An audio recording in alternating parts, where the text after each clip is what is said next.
أعوذ بالله من الشيطان الرجيم. بسم الله الرحمن الرحيم. سورة الفلق. قل أعوذ برب الفلق من شر ما خلق ومن شر غاسق إذا وقب ومن شر النفاثات في العقد ومن شر حاسد إذا حسد. سورة الناس. بسم الله الرحمن الرحيم.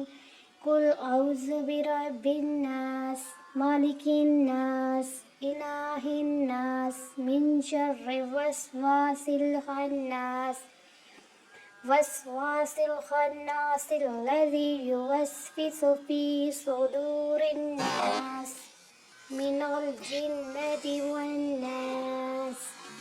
صدق الله العظيم.